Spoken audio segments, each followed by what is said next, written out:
Still alive? That's too bad. We had a bet going.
Still alive?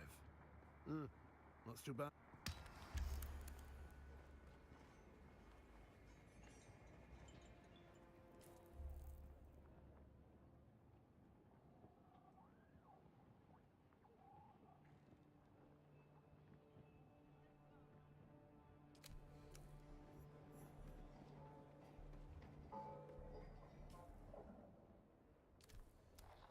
I've heard of these clowns.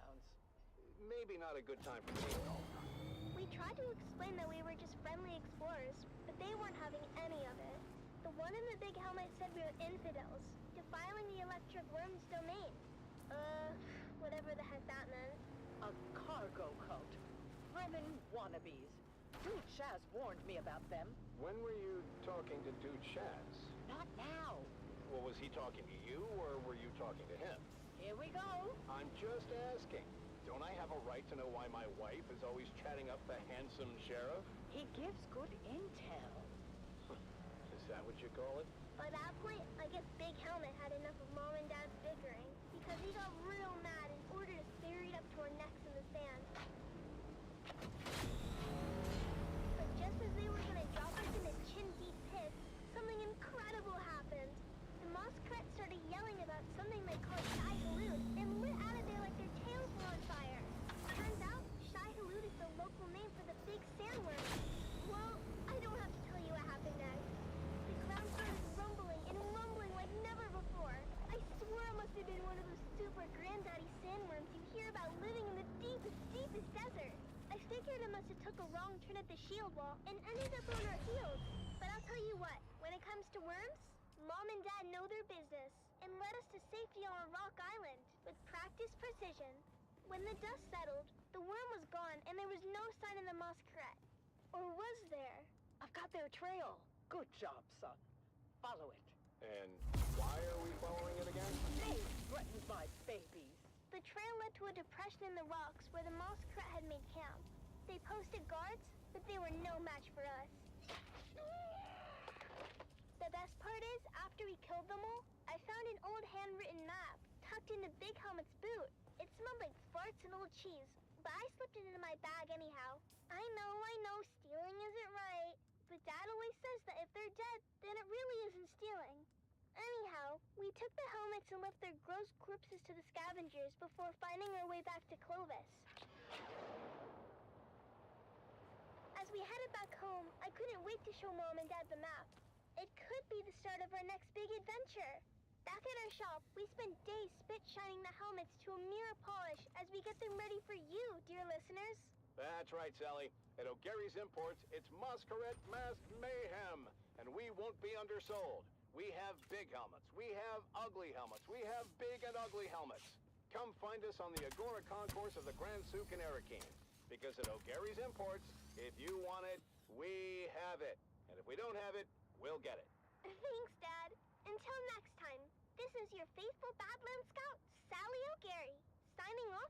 reminding you to always check your six. And come back next time for another episode of the Wastelander Chronicles. How about that, folks? The deep desert holds more than just spice and sand. It holds stories of resilience, of daring, and of discovery.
Remnants of glory, echoes of valor, whispers on the wind, calling the names of the fallen.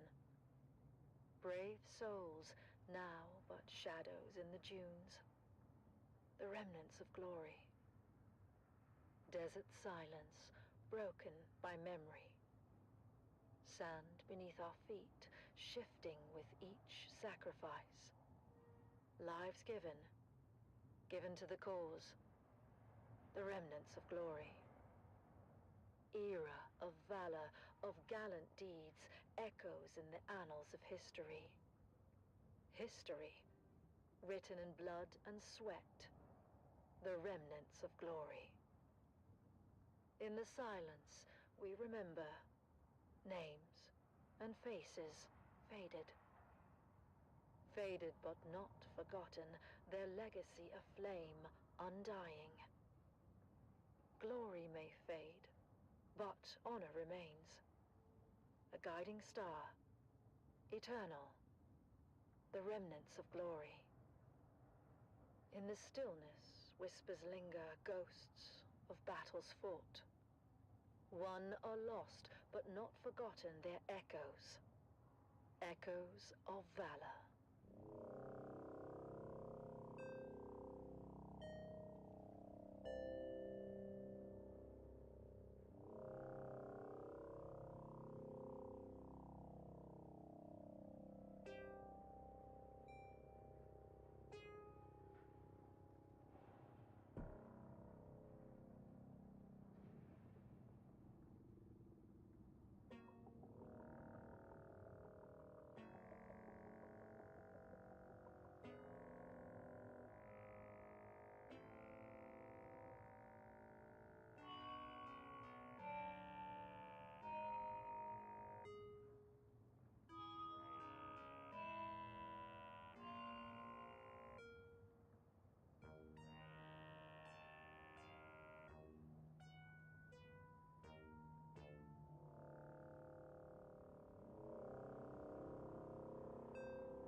Welcome, noble listeners of House Atreides, to another poignant episode of Through Their Eyes.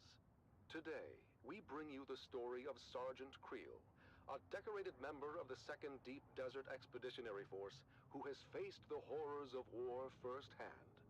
As we delve into his experiences, we honor the bravery and sacrifices of our troops. Sergeant Creel, thank you for joining us today. Can you start by telling us about your involvement in the operation at Dejum Wadi? Of course, we're operational in the deep desert, so when scouting came back with reports of a Hark emplacement at Dejum Wadi, well, that was a serious provocation. What happened at Dejum Wadi? Like I said, we own the deep desert, so when word got back to us of a Harkonnen bastion being raised, our commanders knew what to do. 7 different cohorts, including the 5th Mesa Infantry and Gurney Zone, were simultaneously deployed in a coordinated attack. The whole operation was brutal. The Hark defenders much more vicious than we were used to. And yet, you and your fellow soldiers managed to execute the mission with surgical precision. Can you share a specific moment from that operation that stands out in your memory? Well, there was this one moment, I guess. The Hark bastion was still only half built, and we'd taken on a group of engineers, but we were spotted by a fortified lasgun position from the finished part of the bastion and pinned down. They were really tearing us apart. But somehow, we managed to get behind them through the half-built works. I remember crawling through the blood-stained sand and rubble. The smell of death and fried ozone thick on the air. When we finally took out that position, at least, it felt like a small victory in this ceaseless ocean of despair. Your bravery is truly inspiring. As the operation continued, what kept you and your fellow soldiers going? Duty, honor, the things they drill into you from day one. The example set by the fearless men of Gurney's Own. But honestly, in the end, it's all about the man next to you. It's him you fight for, to keep him alive. It wasn't about grand ideals anymore. It was about survival. House Atreides prides itself on its moral high ground and honorable conduct. How did the principles of Canley and the Great Convention hold up under the extreme conditions of battle? Canley? That's for fancy folks with sashes and pressed uniforms. For us, the reality of war changes people. These missions, you do things that you never thought you would. I remember one night, after we took out a Hark listening station, seeing my comrades picking through the carnage off of Harkonnen survivors. They seemed different somehow. As if the brutality of the war had drained all humanity out of them. I even remember... Sergeant Creel, it's clear that the emotional toll is heavy. Perhaps we can focus more on the moments of camaraderie and hope that you experienced during these dark times. The what? Well, yeah, I mean, there are moments, sure, but... like between missions, people share stories, laugh about the little things. Anything to keep the darkness at bay. But those moments are fleeting. The reality of what we have to do is always there, lurking in the background. And during the shield wall operation, what was the state of your unit at that point? It was pretty chaotic. At that point, we were exhausted, barely holding on. More than half the unit was replacements by then. Young, inexperienced kids, really. Just hanging on by the skin of their teeth. And the Harkonnens had good intel. They somehow knew about most of our operations beforehand. I lost more friends in those days than I can count. I mean, we were just trying to stay alive, you know? Mission by mission, but... really, what was the point of it all? Sergeant Creel, I'm sure at least you find some solace in knowing that your courage and sacrifice will never be forgotten. Can you share with us the impact your involvement in these operations has had on you personally? I mostly just remember the faces, the screams, the loss. I mean, I try to recall the good we did, the successes and the victories, but It's hard. So damn hard.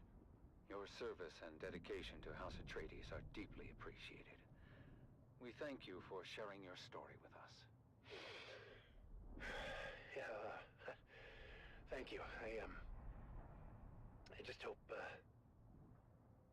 was worth it. And that concludes our interview with Sergeant Creel. His story is a stark reminder of the sacrifices made by our brave Special Forces. Let us honor their sacrifices and strive for a future where this can finally end and the Harkonnens are eradicated from all of Arrakis. You have listened to another episode of Through Their Eyes, first-hand accounts from the front lines, presented by your host, Redondo Monroe.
In twilight's glow where shadows meet, a warrior stands on weary feet. His sword, once bright, now dulled with strife, reflects the toll of countless lives. Oh, fate, you've carved this path of pain, through deserts vast, through blood and rain. Yet honor binds my heart tonight. For House Atreides, I still fight. Remember those who fell in fields, whose courage were their only shields. Their names engraved in stars above, their deeds the legacy of love. In silence, now, I take my leave. For battles end, and souls must grieve. But know this truth, my comrades dear, in every heart we still stand near. O house of just and noble name, we've lit the stars with honor's flame. And though my journey's end is near, House Atreides, shed no tear. For in the halls where heroes rest, where valor shines, where hearts are blessed, we'll meet again in timeless peace, where all our pains and trials cease. In twilight's glow where shadows meet, a warrior stands on weary feet. His sword, once bright, now dulled with strife, reflects the toll of countless lives. Oh, fate, you've carved this path of pain, through deserts vast, through blood and rain. Yet honor binds my heart tonight. For House Atreides, I still fight. Remember those who fell in fields, whose courage were their only shields. Their names engraved in stars above, their deeds the legacy of love. In silence, now, I take my leave. For battles end, and souls must grieve. But know this truth, my comrades dear, in every heart we still stand near. O house of just and noble name, we've lit the stars with honor's flame. And though my journey's end is near, House Atreides, shed no tear. For in the halls where heroes rest, where valor shines, where hearts are blessed, we'll meet again in timeless peace, where all our pains and trials cease. Powerful words that remind us of the courage and resolve that lives in every Atreides heart.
The heart of Rendavo.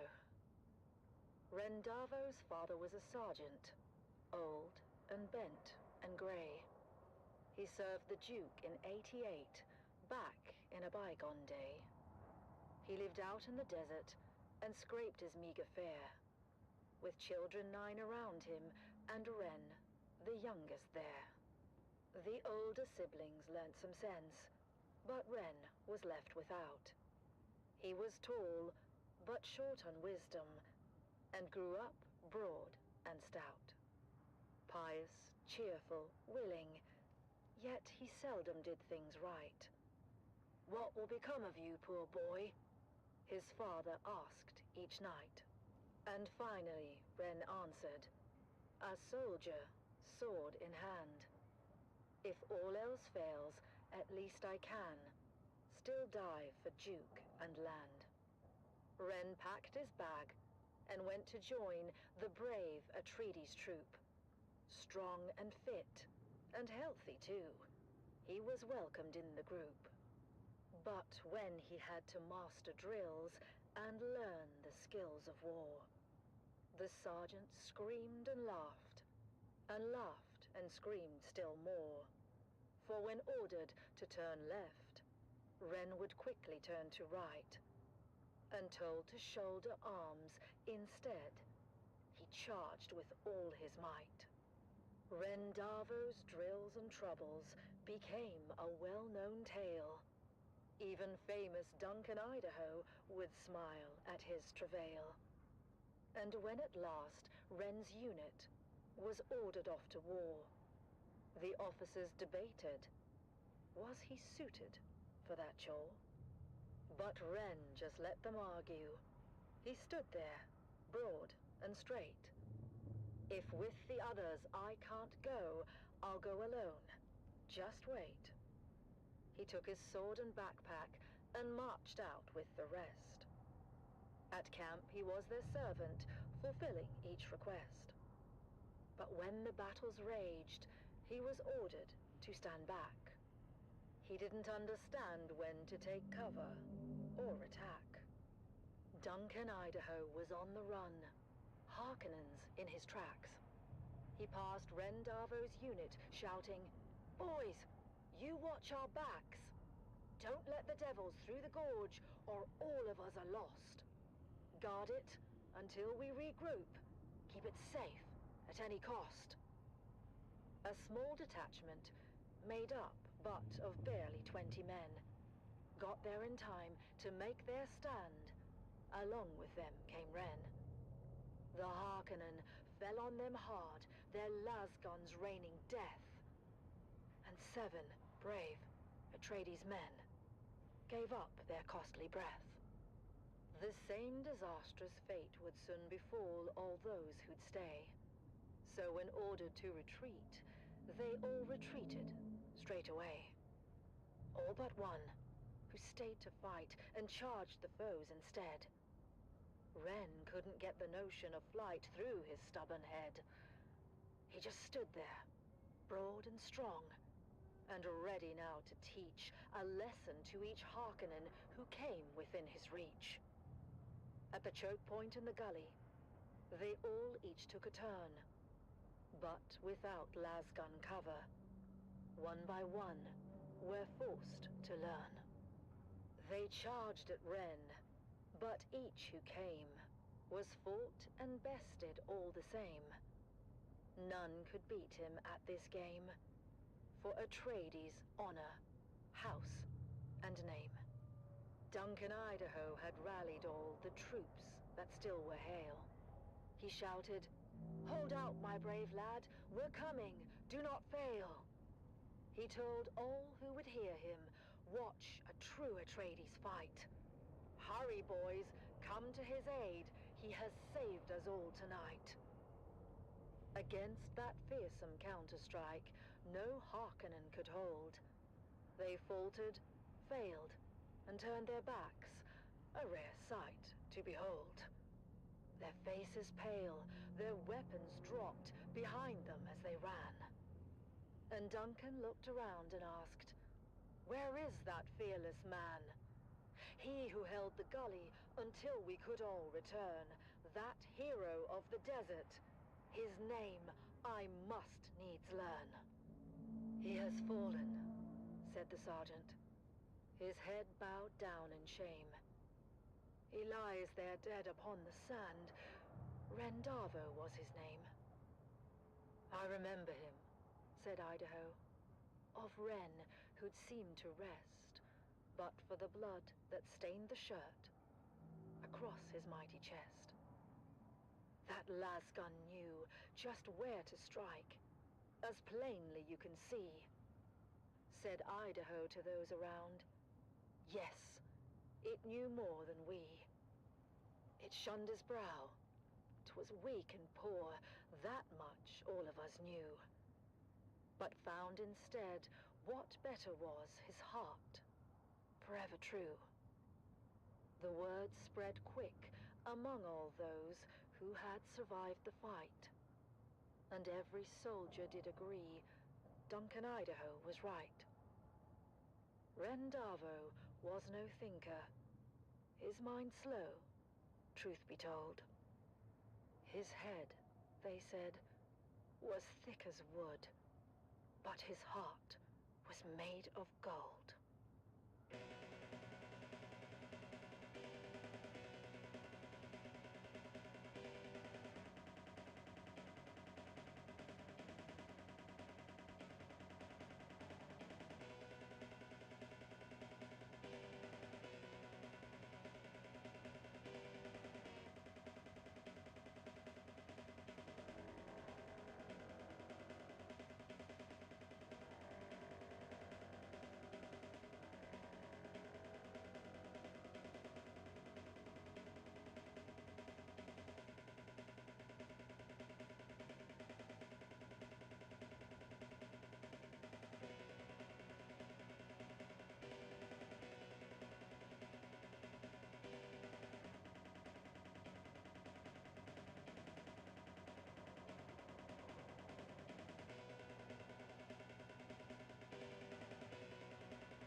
It's the Wastelander Chronicles, brought to you by O'Gary's Imports.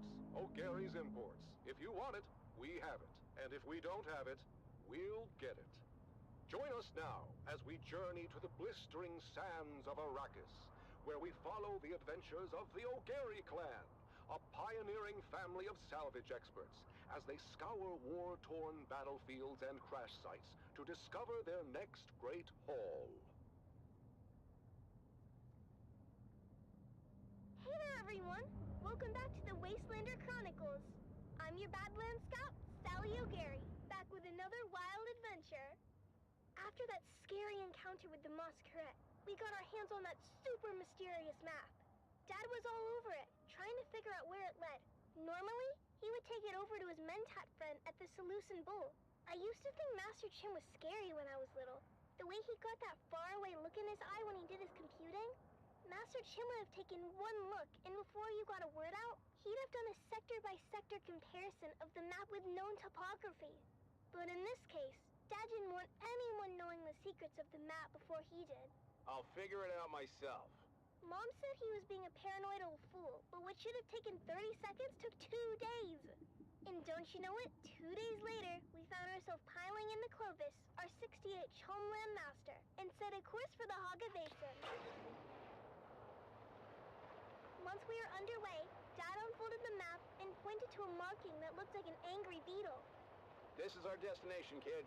Remember that old Empire facility we found a few weeks back? It was a maintenance facility. You know, a bunch of tool pushers they kept around to fix stuff for the eggheads. I guess a scientist can tell you how much a pound of worm shit weighs, but put them all together in a room and they still can't turn a screw to save their lives.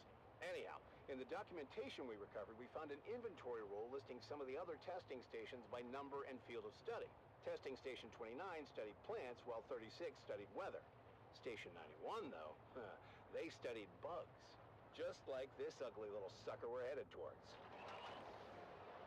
Boy, was that journey rough. Mom said it was a bad time of year to be traveling, and the sandstorms were relentless. Visibility was almost nothing, and sometimes my little brother Koda and I had to get out and walk ahead of Clovis to make sure we didn't drive off a cliff. Eventually, we arrived at the sector indicated on the map, and we hid Clovis away, where she would be safe.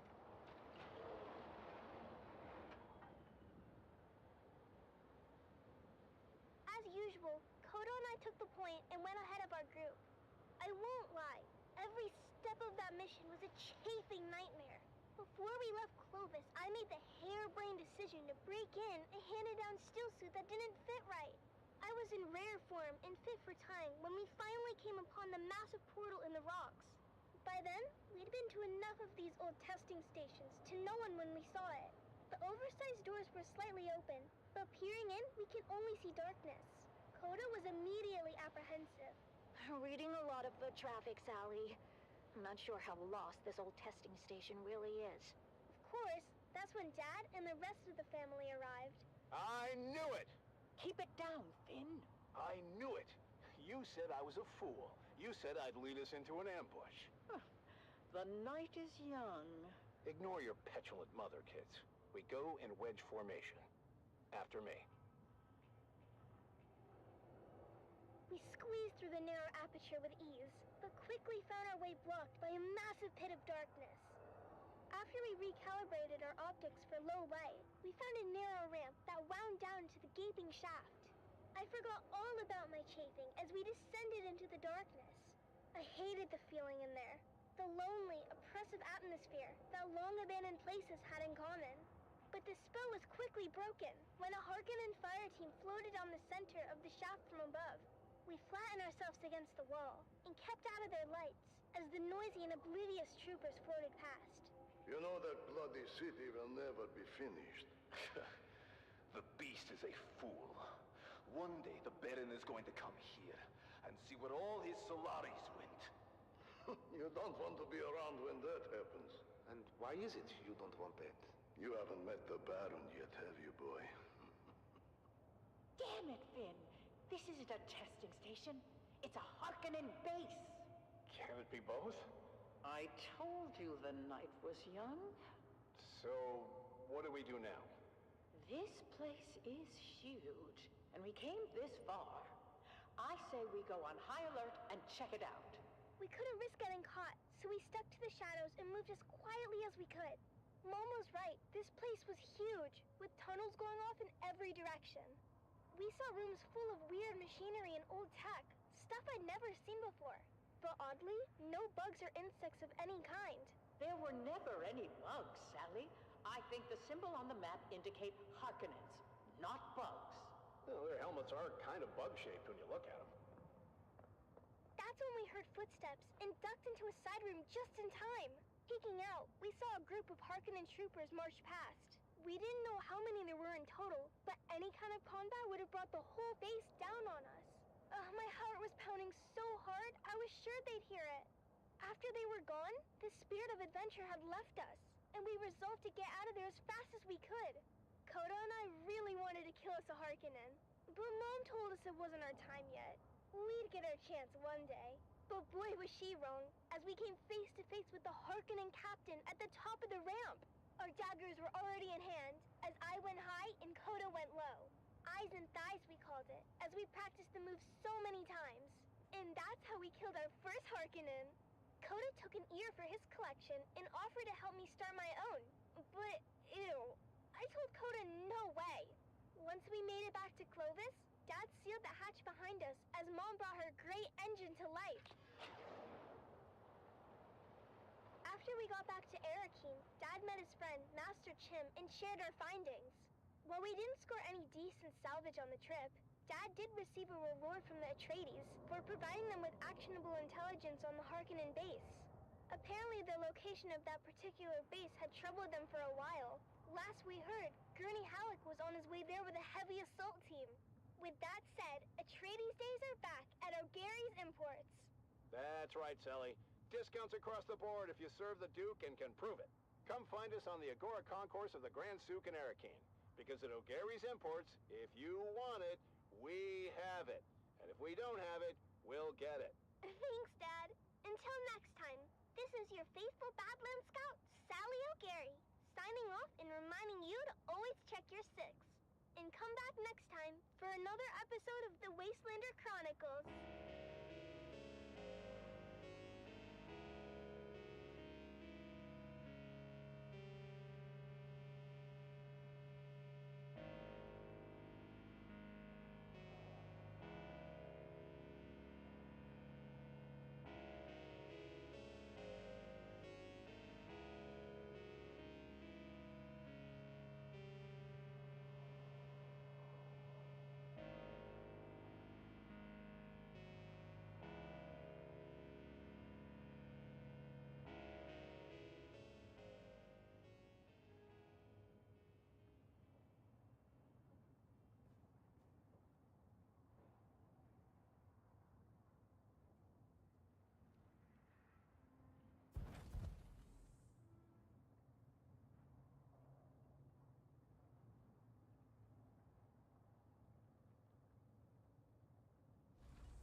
We've got it all for you today, from inspiring frontline stories to another exciting episode of everyone's favorite wandering swordsman.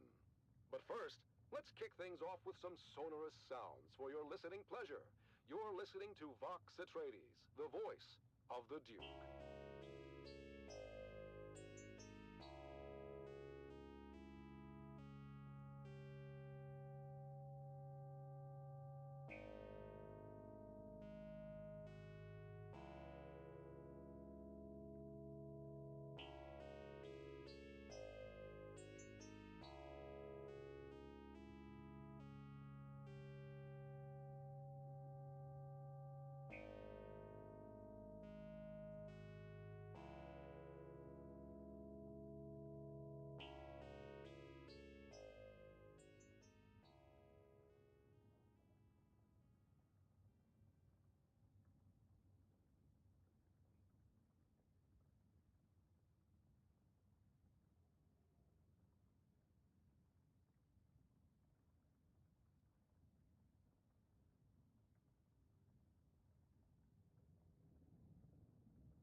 this troubled age, when darkness stalks the land and corruption threatens to extinguish the last light of hope, a lone warrior roams the cosmos. A wanderer with no allegiance to any but truth and justice. He stands as a beacon in the darkness. He stands for those who cannot stand for themselves. He is the last man standing. He is the Swordsman. Episode 2732, The Slave Lord of Amaranth. After his showdown on the plains of Jericho with the renegade Hiren Zir, the Swordsman finds passage to the Delta Amaranth system in the far reaches of the Trinary Cluster. Are you sure you wish to disembark here, of all places, Swordsman? Amaranth 3 is a remote mining world of little import. No highliner is due to pass this way again for some time. I am sure, Guildsman. I will find my way. Very well. A Chome resupply freighter leaves within the hour. I have arranged your conveyance to the surface. Fare thee well, Swordsman.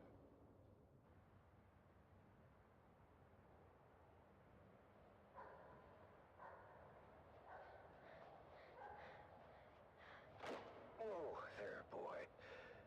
You run as if the hounds of Hades were at your heels.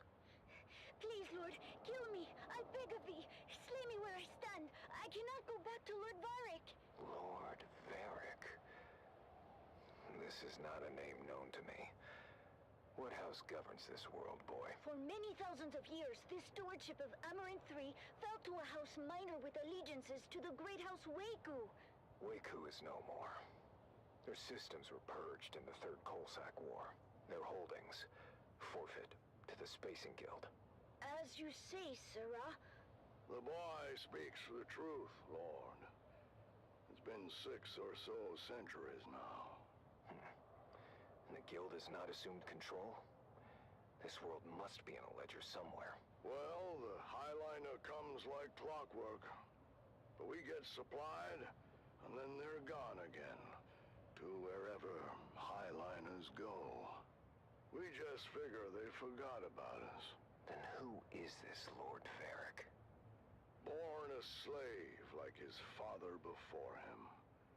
The Varrics took control when it became clear we were forgotten. A Mala, claiming lordship over other Mala. We must go, Sirrah. If Lord Varric's men find you, I don't know what they'll do. Take me to the slave called Varric. Justice will be served.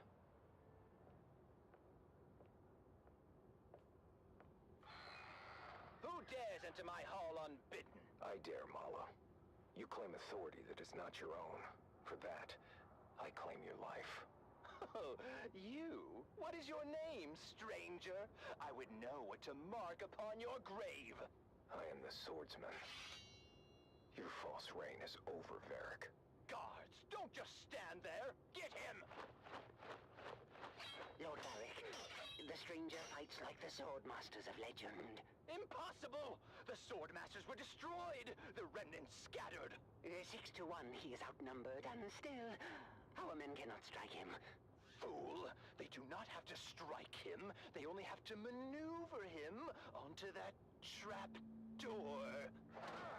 Goodbye, swordsman!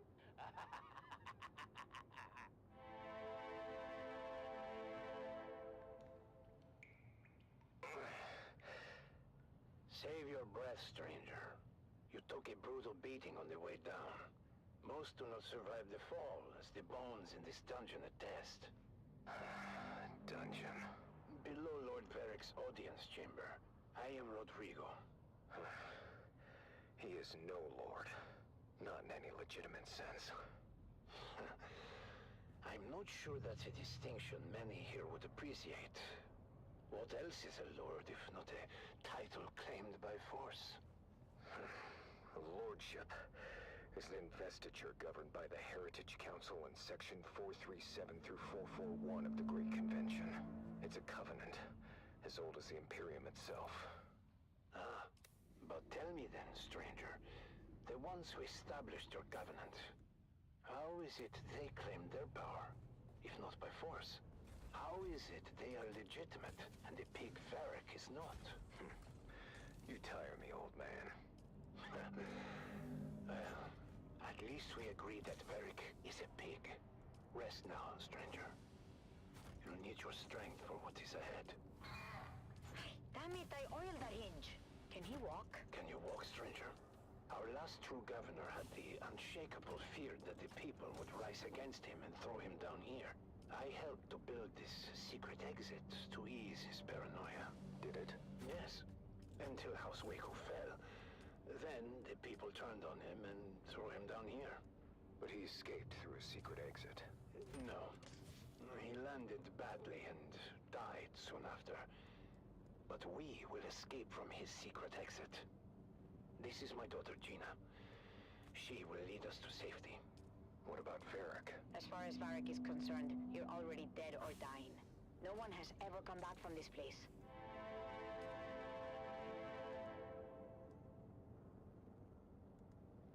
Easy now, swordsman. I've tended to your wounds.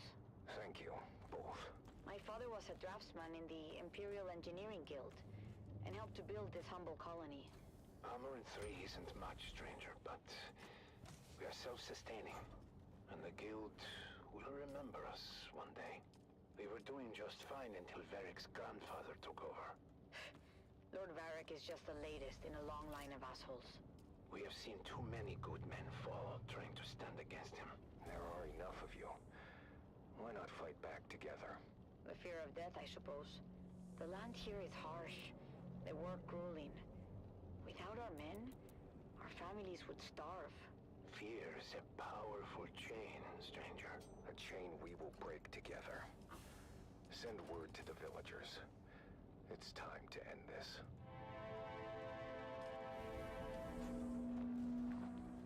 Colonists, you've lived in fear of Varric's rule for too long. He is a vile pretender, and order must be restored. But how can we do this, stranger? We are not an army. Remember yourselves. You are Imperial peons, with all the rights and protections that station implies. But who will stand for us? We've been waiting on the Spacing Guild for over 300 years. I will stand for you, and you will stand for yourselves. But how? I will train you, after I have forged a new sword.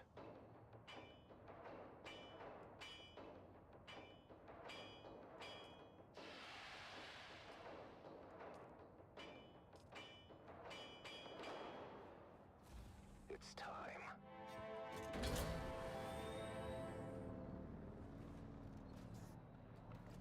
Today we break the chains of bondage. Today, we fight! Huzzah! We've gone over the plan.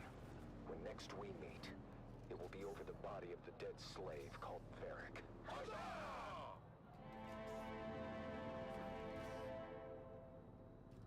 So then I told the farmer, if you cannot pay your proper tribute, perhaps your comely young daughter can pay it for you.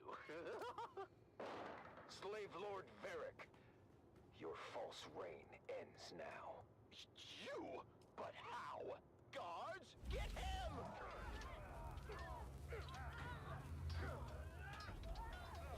He has rallied all the peasants against us! They fight like demons. The stranger must have trained them. Face me, Varric. I will take care of the stranger myself.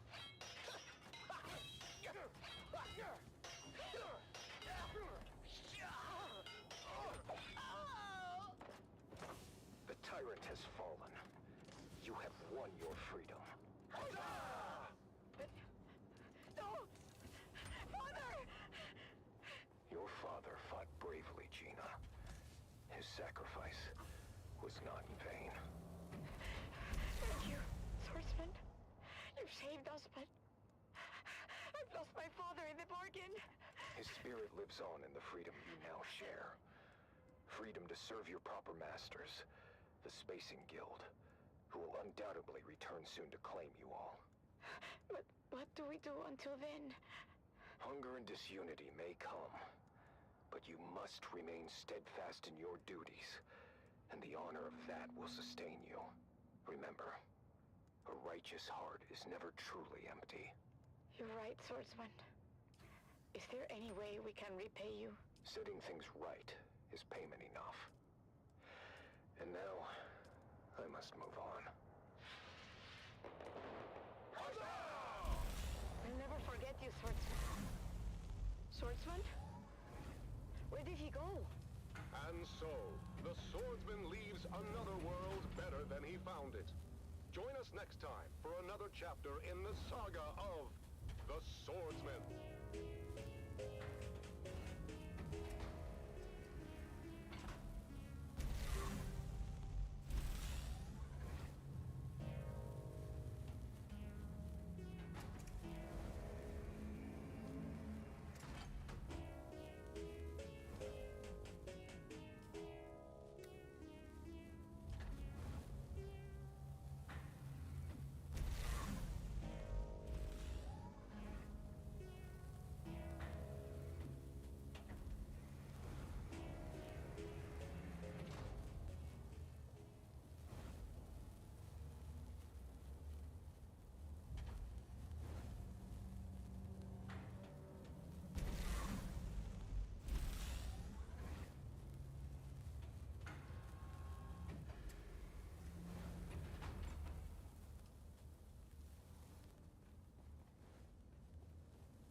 You wouldn't settle for bait, man. Solve the riddle and be free. What is done?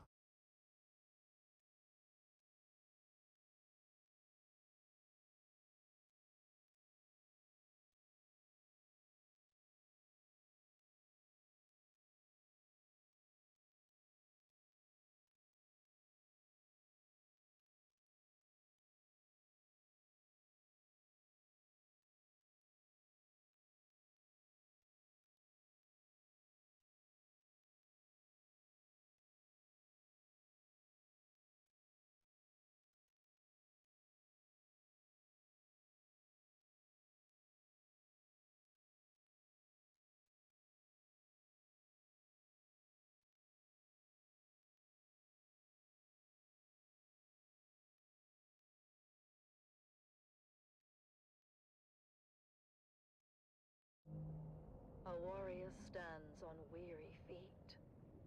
His sword, once bright, now dulled with strife, reflects the toll of countless lives. Oh, fate, you've carved this path of pain through deserts vast, through blood and rain. Yet honor binds my heart tonight. For House Atreides, I still fight. Remember those who fell in fields whose courage were their only shields. Their names engraved in stars above. Their deeds, the legacy of love. In silence now, I take my leave. For battles end and souls must grieve. But know this truth, my comrades dear. In every heart, we still stand near. Oh, house of just and noble name, we've lit the stars with honor's flame. And though my journey's end is near, House Atreides, shed no tear. For in the halls where heroes rest, where valor shines, where hearts are blessed, we'll meet again in timeless peace, where all our pains and trials cease.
voice of the Duke.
And now, another revealing episode of Through Their Eyes.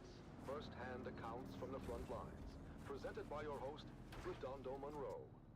Today we find ourselves at the storied bastion known as Helios Gate. Redondo sits down for an exclusive interview with Captain Marcus Amstrad of the Fighting Fifth. Captain Amstrad, thank you for joining us today. We've heard first-hand accounts from soldiers like Sergeant Creel, who've shared the brutal realities of life on the front lines. Can you tell us about the recent campaign in the Haga Basin, and what the strategic gains there mean for House Atreides? It is an honor to be here, Redondo. Our operations in the basin are ongoing, but critical to securing a crucial foothold in the region.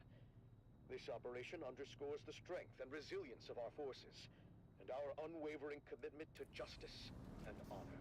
Captain, while securing the Haga Basin is indeed significant, we've also heard about the heavy losses endured by our forces, including the illustrious unit known as Gurney's Own.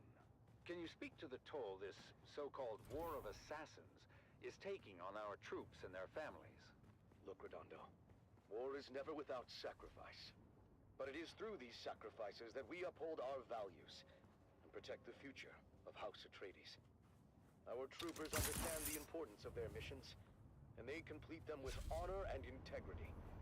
The morale of our troops remains strong, and their families can take pride in their courage and dedication. In previous episodes, we've heard how brutal some of these missions have been. Storm, for example, describe the chaos and loss during the final days of Three Rock Station. How do you address the concerns of those who feel that the cost of this war is too high?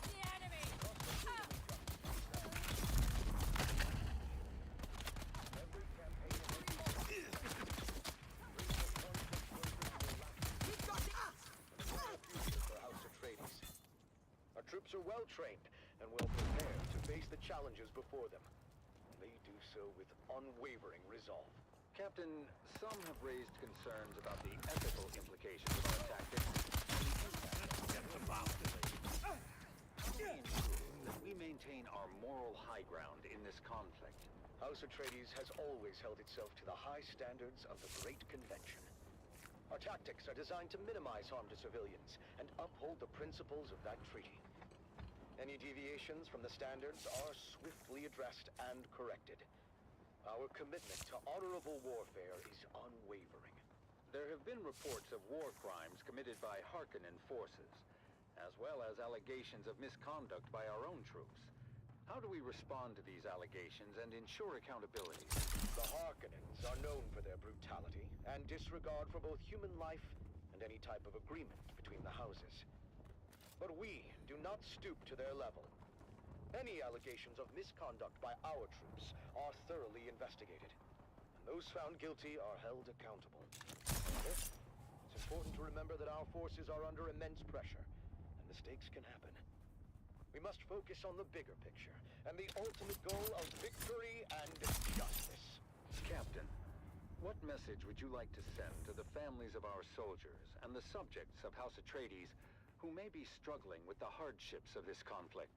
To the families and citizens of House Atreides, I say this. Stand proud. Your loved ones are fighting for a noble cause, and their sacrifices are not in vain. In time, we will emerge from this confrontation stronger and more united than ever. Trust in our leadership, trust in our soldiers, and trust in the principles that have guided us for generations. Together, we will prevail. Thank you, Captain Amstrad, for sharing your perspective with us today. Your words remind us of the strength and resilience of House Atreides. That concludes our interview with Captain Marcus Amstrad. As we continue to navigate the complexities of this conflict, let us honor the bravery and sacrifices of our soldiers and strive to uphold the values that define House Atreides. Join us next time for another episode of Through Their Eyes. You have listened to another episode of Through Their Eyes, first-hand accounts from the front lines, presented by your host, Redondo Monroe.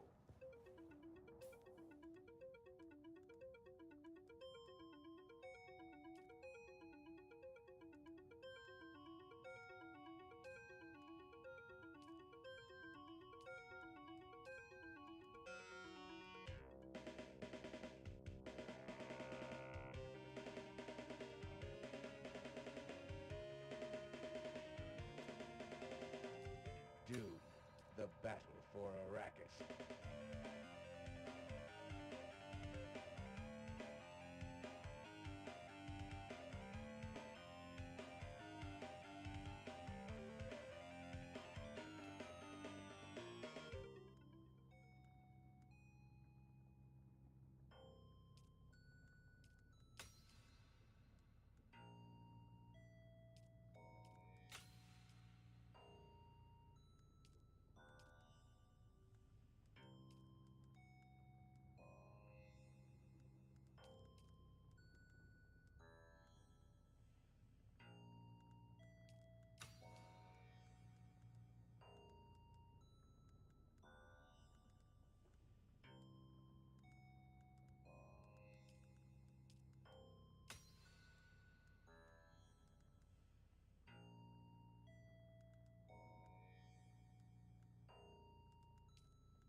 This is Tolliver Cam, your faithful Communinet crier, spreading the word of the Duke and reminding you that hope is not weakness. Real strength is acknowledging that it's okay to strive for and even expect a better day. We've got to approach every fresh sunrise as an opportunity to renew our bonds and strengthen our commitment to a brighter future. A future governed by hope and not fear. This is Tolliver Cam from the heart of Arakeen, guiding you through your day. View from a mountaintop. The song of the sea. Our faithful brother, that ever-present roar, companion to those dreamers of jagged peaks of long ago. Eyes towards the distant stars. Visions not of glory, but of light and hope across the darkest voids. Now, beneath an empty sky, our banners gloriously fly. Dreams fulfilled, but lost. Light and hope consumed by darkness deeper than was known.